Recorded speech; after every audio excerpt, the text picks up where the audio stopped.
I don't want to know the My Singing Monsters, Lord! So in the first game, My Singing Monsters, there are 5 main natural elements: cold, plant, water, and earth.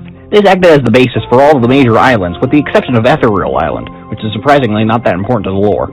However, upon the release of Travel Island, it was hinted at that there was a long-lost fire element, because if you got your travel rank to a certain level, the ember on the island melts to free Akaina, the single fire element monster. This is where we get to Dawn of Fire. Dawn of Fire is supposed to take place hundreds of years before the original game, back when the fire element was still perfectly thriving.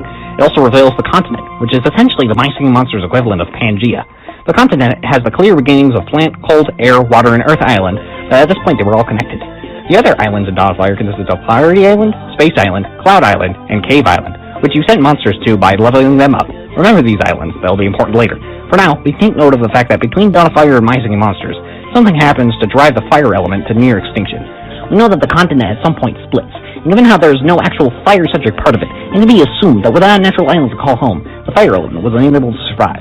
Luckily, a small portion of the fire element monsters took refuge in a large volcano-like structure, which was hidden away from the monster world. It apparently was nearby Trial Island, though, as we see monsters dig a tunnel into the volcano in order to discover it, and it would explain kinda being locked in amber outside there. This volcano is, of course, Fire Haven. Because fire monsters have been gone for so long, they are more valuable and harder to breed than in Dawn of Fire.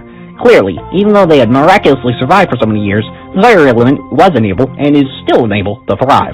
So the monsters create fire oases in order to create another space for the fire monsters to thrive on. The rediscovery of fire monsters caused a ripple effect of monsters going on searches for more and more islands, knowing now that there was more out there. This is how the magical islands are found. The magic islands are heavily implied to be warped versions of the outer islands from Dawn of Fire. I told you to remember them. Possibly because of being abandoned, some magical source uses energy to meld and craft them to its liking, and create monsters that would be fitting for those islands.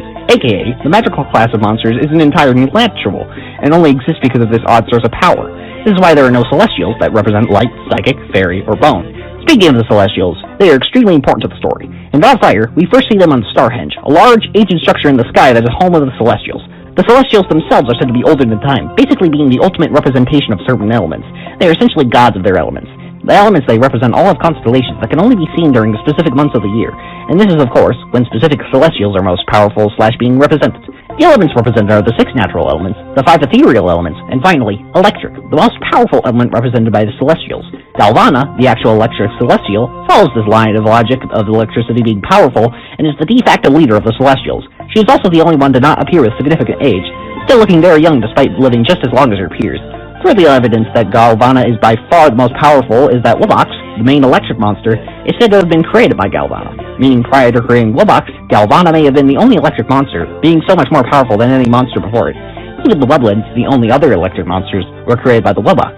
Given how both Wobox and the Wublins were artificially created, and both need other monsters' life energy in order to become alive, it can be concluded that the electric element has no natural monsters, hence being supernatural. Everything for the Celestials seemed to be going good, and Starhenge is implied to have been operating perfectly fine during the events of My Singing Monsters, up until Starhenge crashed. It is unknown the full reason for crashing, but it's likely that due to the dwindling power of the fire element, Starhenge could not function properly anymore, and so it crashed. When it crashed, the Celestials turned to stone, and for all intents and purposes, they had died. However, by putting the essences of monsters into them via eggs, they can be revived, or rather, reborn. When you free a Celestial in the game, it turns into a baby of itself, showing that instead of just going back to normal, the Celestials have been reincarnated into these new forms, and finally, after millions of years in their old forms, they are finally young again.